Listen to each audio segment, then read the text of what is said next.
अस्सलाम वालेकुम बच्चों, कैसे हैं आप सब।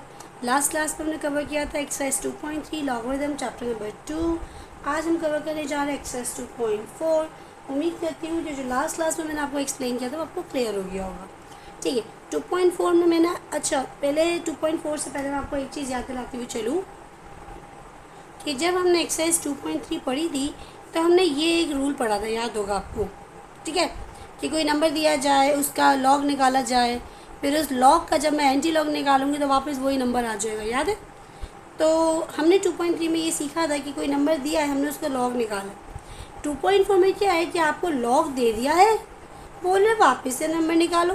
तो हम पढ़ चुके हैं कि जब लॉग दिया हो, वापस नंबर चाहिए हो, तो एंटी लॉग का इस्तेमाल करना पड़ेगा। यानी कि जो काम आपने लॉगरिथम निकालते वक्त किया था, हमें उसका रिवर्स एक्शन लेना है। जब आप एक कार चलाते हो, आपको कहा जाता है रिवर्स में जाओ, यानी कि जब आप आए थे तो आपने वापस वहीं जाना है, तो आप वापस रिवर्स उल्टा जाएंगे ना, जिस तरफ आए थे वो उसका उल्टा जाना होगा, उसी रास्ते पे। इसी तरह से ये भी यही चीज़ है कि आप जिस रास्ते से आगे बढ़े हो उसी रास्ते से ही पीछे जाना है। देखते कैसे, इतनी बात तो समझ आ गई है कि यानी कि इस पर भी टेबल का इस्तेमाल होगा। ठीक है, अब पहली तो एक चीज़ ये बताते चलूँ कि बेटा दो तरह के लॉगरिथम्स होते हैं, एक कॉमन और एक नेचुरल। ये जो आपके पास लॉग लिखने का तरीका है, इस पर जो बेस होती है, हम पढ़ चुके हैं, बेस कुछ भी हो सकती है। अगर आपसे बात होती है कॉमन लॉगरिथम, तो यहाँ पे बेस होगी 10 बेस होने से बाकी जो आप टेबल्स यूज़ करें ना, लॉग के टेबल, ये पूरे के पूरे टेबल्स जो है, अगर आपके बेस 10 है तो उस पर अप्लाई होते हैं। ठीक है, अच्छा, इसके अलावा नेचुरल लॉगरिथम में यहाँ पे 10 नहीं आता, यहाँ पे आता है ई, यानी कि ये उसकी वैल्यू है। ठीक है, तो ये बात याद रखिएगा। फिलहाल हमारा इससे कोई ताल्लुक़ नहीं है, बस ये ई की वैल्यू पेपर में आती है, इसको पढ़ लीजिएगा। ठीक है, चलिए अब हम मूव करते हैं कि आखिर लॉग से नंबर कैसे निकाला जाता है। ठीक है बेटा, तो ये एग्जांपल हमने ली है 0.9187। ठीक है, अगर आप याद रखो तो ये नंबर नहीं, ये एक लॉगरिथम है। जब हम लॉग निकालते थे तब भी हम क्या सोचते थे कि पहले कैरेक्टरिस्टिक्स आएगी, फिर पॉइंट आएगा और फिर मैंटिस आएगा, ऐसा ही था। तो इसका मतलब अगर ये लॉग है तो ऑब्वियसली पॉइंट से पहले वाली चीज़ मेरी कैरेक्टरिस्टिक्स होगी और पॉइंट के बाद वाली चीज़ मेरी मैंटिसा होगी। मैंटिसा मेरा निकला था टेबल के अंदर से, तो यानी कि मुझे इसी मैंटिसा को यूज़ करना होगा टेबल में। जो मैंटिसा टेबल से आया था, नेक्स्ट टेबल में भी वही मैंटिसा जाएगा, कैरेक्टरिस्टिक्स नहीं जाएगी, ये बात याद रखना। ठीक है, लॉग से मिलाते हुए चलो बात को। ठीक है, कैरेक्टरिस्टिक्स है ज़ीरो मतलब क्या है, पॉइंट अपनी जगह से ज़रा भी नहीं हिला था। हमें पॉइंट कहाँ चाहिए होता है, लॉग दिमाग में रखते हुए बात करो, हमें पॉइंट कहाँ चाहिए होता है, फर्स्ट डिजिट के बाद। अगर पॉइंट नहीं हिला है तो ही कैरेक्टरिस्टिक 0 आई होगी, यानी ये पॉइंट अभी फर्स्ट डिजिट के बाद ही है। इसका मतलब जो भी बस नंबर आएगा, पॉइंट मेरा फर्स्ट डिजिट के बाद ही होगा। क्या इस पर हम दोबारा बात करेंगे। फिलहाल ये बात याद दिलाती चलो कि एंटी लॉग टेबल निकालने के लिए कैरेक्टरिस्टिक्स को नहीं देखना है, सिर्फ मैंटिसा का इस्तेमाल होगा। 9187 निकालने का तरीका वही है कि टेबल के इस साइड पे आपने शुरू के दो नंबर्स देखने हैं, यानी कि 91। ठीक है, यहाँ पर आपके पास दो तरह के नंबर होते हैं, एक 0 से लेके 9 और एक 1 से लेके 9। ठीक है, एंटी लॉग टेबल में भी यही होगा। तो पहला वाला नंबर 8 यहाँ से देखा जाएगा, दूसरा वाला नंबर 7 यहाँ से देखा जाएगा। एक और चीज़, मैंटिसा टेबल में एंटी लॉग टेबल में यहाँ पे पॉइंट होगा, तो उससे कोई मसले वाली बात नहीं है। पॉइंट इसीलिए खास लगाया जाता है कि आपको क्लैरिफिकेशन हो कि मुझे पॉइंट के बाद वाले नंबर्स का इस्तेमाल करना है, पॉइंट से पहले वाले का नहीं करना है। अदरवाइज़ अगर आपको कॉन्सेप्ट क्लियर है कि आपने मैंटिसा ही यूज़ करना है तो कोई मसला आपके लिए होगा नहीं। ठीक है, तो ये पॉइंट सिर्फ यही बताता है कि आपने पॉइंट के बाद वाले डिजिट्स का इस्तेमाल करना है, पॉइंट से पहले वाले नहीं। ठीक है, टेबल अप्लाई करके देखते हैं कि हमसे हो सकता है या नहीं। ठीक है बेटा, तो ये मेरे पास आ गया एंटी लॉग का टेबल। याद रहे 91 इस लाइन में ढूंढना है, जैसे कि मैंने लिखा हुआ भी है यहाँ पे। 8 मुझे इस लाइन में ढूंढना है, जैसे मैंने यहाँ लिखा हुआ है। 7 मुझे इस लाइन में ढूंढना है, जैसे मैंने यहाँ लिखा है।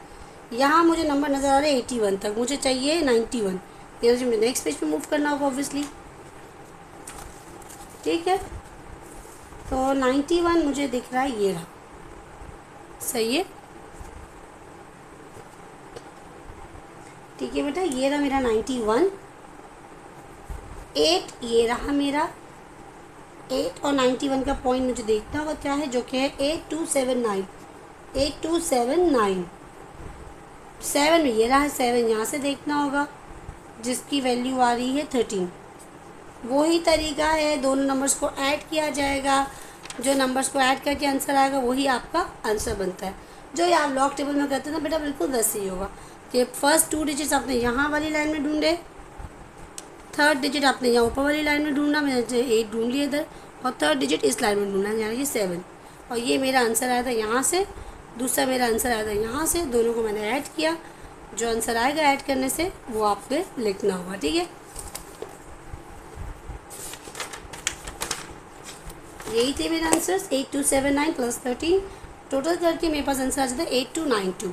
ठीक है, अब बात करते हैं कैरेक्टरिस्टिक्स की। आपके पास सवाल में था 0 पॉइंट, याद है सवाल में आपके पास था 0 पॉइंट। मैंने उससे भी आपको यही बोला कि 0 का मतलब क्या था कि डेसिमल अपनी ओरिजिनल जगह पे था, डेसिमल को मूव करने की ज़रूरत नहीं पड़ी होगी। हम यही इमेजिन करते ना, जब हमें कोई नंबर दिया जाता है, जब हम उसको लॉग में कन्वर्ट करते हैं तो हम यही इमेजिन करते हैं ना कि अगर पॉइंट फर्स्ट डिजिट के बाद है तो मेरी कैरेक्टरिस्टिक 0 है, अगर मुझे पॉइंट को एक बार हिलाना पड़ा तो मेरा कैरेक्टरिस्टिक्स भी मान आ जाती है। तो यहाँ पे अगर 0 है इसका मतलब मेरा पॉइंट अपनी असली जगह पे था, मुझे अपनी पॉइंट को नहीं हटाना पड़ा होगा, नहीं हटाना पड़ा होगा मतलब पॉइंट अपनी ओरिजिनल पोजीशन पे होगा। ओरिजिनल पोजीशन की हमेशा होती है फर्स्ट डिजिट के बाद, याद है आपको ये बात? तो मेरा आंसर भी यही आ गया। हमें हमेशा यही याद रखना है कि लॉग में पॉइंट हमेशा फर्स्ट डिजिट के बाद ही होता है, फिर हम हिला के जगह पे ला के उसको कैरेक्टरिस्टिक्स लिखते, तो वही कैरेक्टरिस्टिक्स आपने पॉइंट लगाना है, दैट्स इट, नथिंग एल्स। वही लॉग टेबल का इस्तेमाल है लेकिन एंटी लॉग की फॉर्म में, एंटी लॉग का टेबल इस्तेमाल करेंगे। ये आपके पास नेगेटिव वाले की भी एग्जाम्पल एक है, आप देख सकते हैं इसको भी एक बार, एक नज़र आप ये भी देख लें, कोई मसले वाली बात नहीं है। 1 बार वही वाली बात है, इसका मतलब ये है कि मैंने अपना डेसिमल मूव किया होगा, कितने डिजिट्स? 1 डिजिट। किस डायरेक्शन में मूव किया होगा ये आप समझ ही रहे हो। अगर नेगेटिव है तो मेरा पॉइंट किधर मूव किया होगा, याद करो कि मैंने क्यों लॉग निकालते वक्त बार लगाती थी, जब मैं पॉइंट को कहाँ मूव करती थी, तो मुझे उसका उल्टा मूव करना होगा। ठीक है, बाकी टेबल वही है 74.7427, ये 74 आपने इस लाइन में देखना है, 2 आपने इस लाइन में देखना है, और 7 भी आपने इस लाइन में देखना है। ठीक है, जब आप एंटी लॉग टेबल इस्तेमाल करेंगे तो आपके पास आंसर आ जाएगा, एंटी लॉग निकालने से वो होगा ये 5530, क्या आ जाएगा 5530, ये आपका आंसर होगा। ठीक है, अब असल मसला पॉइंट का है कि पॉइंट कैसे मूव होगा। सही है, वही हमने सोचा कि ओरिजिनली पॉइंट क्या होता है फर्स्ट डिजिट के बाद, ऐसा ही है। -1 का मतलब क्या है कि ज़रूर पॉइंट यहाँ था और मुझे यहाँ से यहाँ लाना पड़ा था, यानी जब अगर माइनस है तो मेरा पॉइंट यहाँ जाएगा। सिर्फ ये याद रखो कि लॉग करते वक्त पॉइंट को किधर से किधर मूव करती थी और कैरेक्टरिस्टिक्स क्या आती थी, फिर इसका अपोजिट बनाना आपके लिए कोई डिफ़िकल्ट नहीं है। कोई एक कॉन्सेप्ट याद रख लो, दूसरा कॉन्सेप्ट सिर्फ रिवर्स है। ठीक है, तो मैंने अपना डेसिमल 1 डिजिट आगे कर दिया जो कि मेरा 1 बार था, तो मेरा आंसर आ गया 0.5530। ठीक है, मैंटिसा कैसे निकला होगा आपका 7427 का, कोई मुश्किल वाली बात नहीं है। फिर भी अगर आप देखना चाहते हैं तो एक नज़र में और दिखा देती हूँ, वैसे ये इतनी इंपॉर्टेंट बात नहीं है, इंपॉर्टेंट बात है कैरेक्टरिस्टिक्स। 7427 74 ये रहा, 2 इस लाइन में देखूँगी, ये नंबर आ गया मेरे पास 5521। ठीक है, यही लिखा है मैंने 5521, और लास्ट नंबर क्या था 7 यानी कि 9 है इसका आंसर।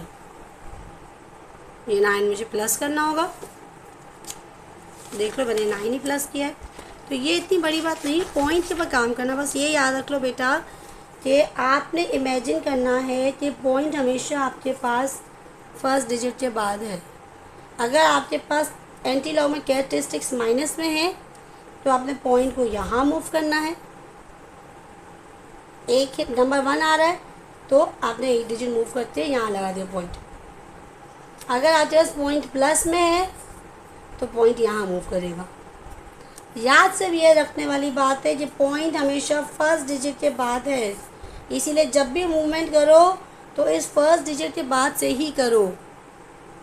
अगर प्लस में मूव करो तो इधर से ही मूव करोगे, अगर माइनस में कैरेक्टरिस्टिक मूव करो तो इधर से ही मूव करोगे। हिलना ना इधर से ही है, पॉइंट इसी जगह से हटेगा, बस ये याद रखना। ठीक है बेटा, ठीक है। चलिए ये कॉन्सेप्ट्स याद होंगे इंशाल्लाह, तो आपके लिए 2.6 एक्सरसाइज कोई मुश्किल नहीं है। अगर आपको इसके क्वेश्चंस की सॉल्यूशंस चाहिए हो तो बेटा मैंने सॉल्व करके रखे हुए, आप मुझे कमेंट सेक्शन में ज़रूर बता सकते हैं। मैं आपको इसके हैंड रिटन नोट्स की स्नैप्स दे दूँगी। एक्सरसाइज 2.6 बहुत इंपॉर्टेंट है, तो इंशाल्लाह जल्द से जल्द मिलेंगे इस एक्सरसाइज के साथ। सिर्फ कुछ फार्मूलाज को याद रखना होगा, इसमें और कोई बड़ी बात नहीं है। तब तक अपना बहुत ख्याल रखना, सारे क्वेश्चन ज़रूर सॉल्व करें, ताकि जितने क्वेश्चन सॉल्व करेंगे उतनी अच्छी प्रैक्टिस होगी। मेरे चैनल को लाइक करना मत भूलना, सब्सक्राइब करना मत भूलिएगा बेटा प्लीज़, ताकि जितना हो सके स्टूडेंट्स तक के आपकी जो है इंफॉर्मेशन पहुंचती रहे, और जिन जिन को क्वेरीज है वो सॉर्ट आउट हो सके। तब तक अपना बहुत ख्याल रखना स्टूडेंट्स। अल्लाह हाफ़िज़।